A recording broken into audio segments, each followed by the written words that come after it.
Welcome to this morning's edition of the Morning Briefing. Appeal yourself off the mat Monday. I'm Jeff DeForest along with Mike Lubie Lubitz. Very upset Mike Lubie Lubitz today as he was not happy once again with the Nietzsche-like far-out existential strategies of one Mike McDaniel, coach of the Miami Dolphins, in the end game when there was a possibility that they stage a dramatic comeback against the Kansas City Chiefs, the defending Super Bowl champions.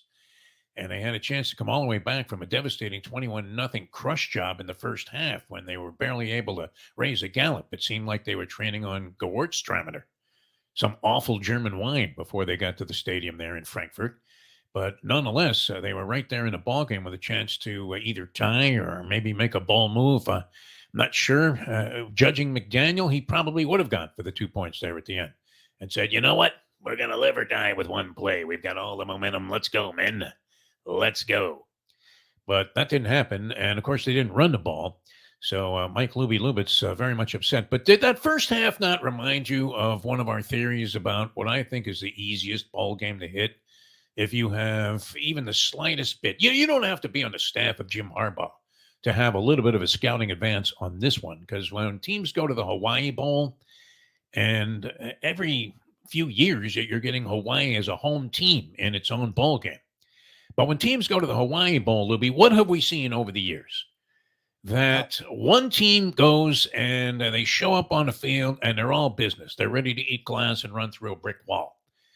And the other team, they're wearing like Hawaii shirts. Looks like they just came from a Don Ho concert. Is Ho still alive? I don't think so. There it is, Defo, another reference to a dead guy. We have to look it up. Dead or alive, Don Ho. I want to say very much gone, but he was huge. He was like the Pat Boone. There's another guy, but he's still alive, of Hawaiian singers. He was more popular there than Dave Delgado, the real estate fraud guy. But the one team is trashed. And you've been hearing stories all week about how the quarterback, who was a four-star recruit and was second-team All-American, but he was seen diving into a swimming pool off the third story of the hotel that the team was staying at, and seemed to be highly intoxicated, as you might imagine, at the time. And they just looked like a disheveled bunch of degenerate messes. And so the game tends to be very lopsided, does it not, Louie? And then you look at what happened in the beginning, and I don't know that this is atypical of those European games, and there doesn't seem to be a set strategy as a way to approach coming into these games. The Miami Dolphins went to Germany as early as, I believe, Monday of the previous week. Yeah, Monday. And they're there, they're doing tours, and they're glad-handing people, they're eating pretzels, they're, going ahead and having their share of sauerkraut and whatever it is. I don't know, schnitzel, I would imagine. And the Chiefs show up at the last second like it was a business thing. They're in and out of town. Kind of like Michael Corleone talking to Mo Green. I'm here for one day, and I want your decision right now. And sure enough, I mean, the Dolphins played like they were in La La Land in the first half of that ballgame. They were completely lost, Loopy. But your question is more about the strategies of Mike McDaniel, who everybody is hailing as a genius, and he seems like a very likable guy, a guy that maybe is badly miscast as a head football coach. You would think that this guy, might be some MIT graduate that's out there killing it in the Silicon Valley, coming up with some cockamamie new means of communication as if we need another one. And instead, he's calling plays at the tail end of a ball game that they were trailing badly in, came all the way back. And you take exception with the fact that he always goes away from the run. Yes. And look, I get it. The pass was working, and Tua's a good passer, and they have a lot of talent and all that. But the run is what got them there. They had like 3 runs of like 15 plus yards to get to the 30 of the Chiefs, and then he doesn't run once. It's just very confusing. He does that a lot, and I know there's a lot of coaches that do that. Mike McCarthy's been known to be a horrendous play caller. Brandon Staley, who's a defensive guy, finds a way to ruin his quarterback. So it's something that happens around the league. It's just watching this guy. He's a good coach, and he's gotten them to this place, and they're a lot more fun than they've been in years. Like at the end of games, he does the same thing over and over again, and that's actually gotten really frustrating. Far and away the most attached, though, and horrendous at end game results and proceedings is Todd Bowles of the Tampa Bay Buccaneers. Oh, Can you imagine how frustrated Tom Brady was that final season with the Buccaneers with Todd Bowles at the helm? This guy, I've been trying to come up with a way to describe how far and distant away from the action he really seems to be, how unplugged. And it's kind of like that contestant that you get on Wheel of Fortune, where they have everything but one letter on the board. And it's their chance to solve the puzzle. And the only thing missing is the Y on Halloween candy. And you're screaming at the television set, Halloween candy, Halloween candy. And they blow it. They go ahead, let the time run out. Next thing you know, they're having to pass that along to somebody else. And the guy, steps right up to the plate and goes, Halloween candy, bat. And Vanna White has an orgasm. I mean, that's how Todd Bowles looks. Doesn't he look like that contestant? You're just screaming, read the fucking thing. Just read it. He makes a decision yesterday that was highly questionable, and it turned out to be highly inflammatory also, as they ended up losing the ball game because he chose not to take a 10-second runoff on a penalty against the defense as he was down there by the goal line with about 40 seconds to go, plenty of time to execute the passing plays that he was going to have to try to get a chance to go ahead and take the lead in that ball game. And they end up taking a lead with like 46 seconds to go, only to lose. And then that turned out to be one of the toughest beats in the history of the National Football League. If you were backing Houston and laying 2.5 points, imagine the frustration as Houston, with a miracle comeback, scores a touchdown to take a 2-point lead. There is time left on the clock. And because the fact that their kicker has a quadricep injury, they go ahead and come out on the field and take a knee instead on a 2-point conversion try. And that's it. Time runs out. And the ball game is over. I guess that was right at the end of the ball game. So they were obligated to go ahead and at least make an attempt at this thing. And they took a knee, unlike our friend Mario Cristobal, which is something we'll get to in a minute here. All right, I have to tell you my Breeders' Cup story here real quickly. When all the signs, we talk about the signs from the gods of gambling on the morning briefing all the time. And the signs were definitely pointing in a negative direction for me. Do you, I mean, you don't experience this because you've never had to drive in desperation trying to make a daily double while riding on the streets of New York, and you're driving like Starsky and Hutch, for God's sake, like the Blues Brothers, just trying to dodge the cops. As if the bridge is opening, you're just flying right over it. You're desperate to get there to make a post time on time. But as I was driving to my destination where I was going to bet the Friday action of the Breeders' Cup and put in my Saturday bet, I caught every obstacle that you could possibly catch. 2 trains, drawbridge that was up, caught every light. The valet parking guy was asleep or something. So I'm standing outside my car there thinking, hey, Mo, is somebody going to come up here and get this thing? Desperate to run up there. And sure enough, I plunge on the first race, the first activity of the Breeders' Cup and lose everything. I should have walked away right there. But most people knew that, or at least were of the feeling that the horse White Abarrio, who campaigned in South Florida, where we're from, and was very prominent in the early 2-year-old and 3-year-old races at Gulfstream Park.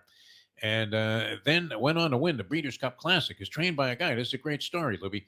A guy named Dick Dutrow was the trainer of White Abarrio. He inherited this horse after his previous trainer, a gentleman named Safi Joseph, was banned from racing in New York for a short period of time because he was like the scapegoat in that mystery as to why all of those horses were checking out. All of those horses were dying at Churchill Downs. They pointed a finger at Safi Joseph, who eventually was absolved of all blame. That was one of those things where they never print the part about, well, you know what? It turned out it had nothing to do with it. Well, we just jumped to a conclusion here. It's just the accusation that stands up. So everybody thinks this guy's dirty. Anyway, he's banned from racing in New York. So the owner of the horse, who had ties to this gentleman, Dick Dutrow, who was a very prominent trainer, but had been suspended for 10 years, Lubie, 10 years, because he was administering more juice than you would have to say Jose Canseco, Sammy Sosa, Barry Bonds, Jeff Bagwell. Was Piazza? What do you think about Piazza? Do I throw in A-Rod on this one? A-Rod. More juice than all of those guys combined. He was given to these horses. At least the implications were. And I don't know if he ever admitted any guilt in this situation, but seemed like the tests were coming up a bit mysteriously every single time that he sent a horse out there that just happened to win by 6 lengths in some high purse stakes.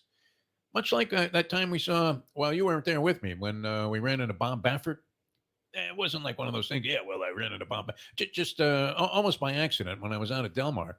Run into Bob Baffert. He's at the valet parking getting his car as my crew and I are coming into the restaurant, which very popular place there in San Diego. And sure, a lot of the track people go there. And Jill Baffert reaches into her purse to tip the valet guy, and 6 syringes fall out. Anyway, this guy Dutrow, he ends up winning the $6 million race. He's just come back into racing after a 10-year suspension. And so, I don't know that there were any suspicions aroused about the condition of the horse. He happened to be training like a freak and had solid credentials going into the race. But that was interesting. And that was one thing I didn't get shut out on, Louis, because of the number of obstacles I faced. But it was a disaster. All of my money essentially went up in smoke. Although White Barrio was a standout winner. You can't ever bring yourself to just say, hey, you know what? I know one horse is going to win. I'm going to put 200 on the nose. It's going to come back 700. What would be wrong with winning $500 on a proposition like that? Nothing. But fueled by self-sabotage, you always have to go for the big score. I did box the Kenyans to no avail in the New York Marathon. That's my usual strategy. Box the Kenyans and exactas. That formula is not working anymore. The shift is on there in long-distance running. Now, when was the last time America had a long-distance runner of any significance? Was that Marty LaQuarrie? Was he a long-distance runner? I have no idea. There were a couple of different guys back in the day, but we're far out of consideration for winning anything of that nature, are we not? It's now Ethiopia or Kenya. Those are the two countries. But we long ago came up with the formula for winning the Tour de France. I don't know why somebody like Elon Musk hasn't done this yet and become a prominent winner. Maybe the Trumpster will come up with it. But open up a bike shop in Kenya, and you will win the Tour de France every single year. There would be nobody that could compete in terms of stamina. These guys can run all day, and it's amazing that you can tick off 26 straight miles in under 5 minutes. And then, they pick up their gear, and 2 days later, they're running in Chicago, Louis. These people are amazing. I remember seeing the marathon a long time ago. I forget what year it was in the Olympics, and an Ethiopian guy won by like the length of the stretch. And he was named Bibi Bakila. And that was the last time we saw Ethiopians be that prominent in the winner's circle. The Kenyans took over from there. But New York Marathon, a lot of celebrities running in this thing. And yet our bet went up in smoke because some Ethiopian gentleman stole the thunder and aced out my exacta box with the 2 Kenyans that were tracking in right behind him. An interesting event. All right, college football. One big question for you, Libby. If it weren't for the buyout, would Mario Cristobal, would Jimbo Fisher, and would Billy Napier, would they have a job by the beginning of next season at the same schools they're at now? Talking about respectively Miami, Texas A&M, and the University of Florida. I mean, Cristobal and Napier, it's only been 2 years, and they're recruiting well, so you give them one more year.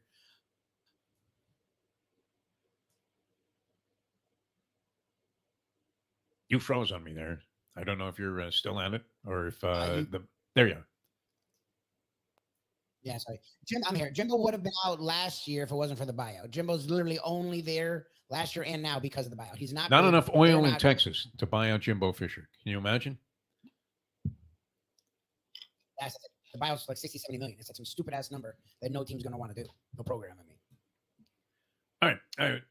We're getting some technical glitches here. So we're going to sign off for today on the morning briefing. The college football slate.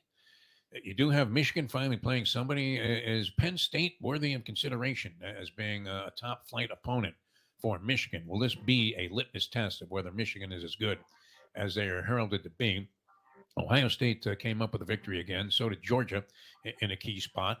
So the upper echelon remained the same. Florida State looks like the most dangerous team to me, although they struggled a little bit, if you could call it that, against a beaten and defeated and deflated Pittsburgh team, a team that was face down in the gutter going into this game after getting shellacked, the clubbing of Seals against Notre Dame the previous week. Gave up 50-some-odd points. They got on the board first in that game, much to my delight, as I was getting 20.5 with Pittsburgh in that game against Florida State. But I like Florida State's team a lot. I'm surprised that they're not more highly regarded in there at number 4 in the college football playoff ratings, and number 4 also in any of the polls that are out there regarding college football, but not much change at the top yet, and yet things have to shake out. Is there a single play that doesn't work? I saw that USC fired the defensive coordinator. Is there a single play that doesn't work against the USC defense? It doesn't matter what you run. You could go into the wing T formation and score on the USC defense. And the same, which, Washington is in there at number 5 and knocking on the door of going to the college football championship round. And their defense is not much better, if at all, than USC's atrocious defense. And USC giving up over 50 points. Unfathomable. Holy John Robinson. What are we talking about here? All right, we have to run. That's it for today's edition of the Morning Briefing. Thanks so much for being with us. Hope you guys had a great weekend. I hope you had a profitable one if you were betting football. Some tough beats. That Houston-Tampa Bay game, my God. They don't have a kicker? Are you kidding me? Trot them out there. Send anybody out there. Let somebody try an extra point. Let Doug Flutie come out there and drop kick the freaking ball over the goal post because, we need one more point to cover the spread. Roger Goodell really needs to be investigated. There's too much strangeness happening at the end of ball games, especially with regard to the point spread. Same thing happened in Chicago and New Orleans. You need New Orleans to get a first down but not score from the 6-yard line to cover the point spread with the Bears, which that quarterback, did you see this guy, Lubie? The Bears quarterback, he had like 4 of the 5 turnovers in that game, a fumble and 3 picks. He looked so young. I think Chris Wenke looked younger when he was in the 2nd grade than this guy. I mean, it was incredible. And that's what you're throwing out there, a guy from Shepherd College. I didn't even know there was a Shepherd College. Where'd you go to school? Shepherd. And this guy, an undrafted free agent, was lining up as a starter for the Chicago Bears. He looked like he was like 13 years old. All right. We'll see you tomorrow, the next edition of the Morning Briefing. A lot more to talk about on the program. So many things happening in the world of sport. For Mike Lubie Lubitz, I'm Jeff DeForest. Thanks for tuning in. And we will see you next time on NoFilter.net.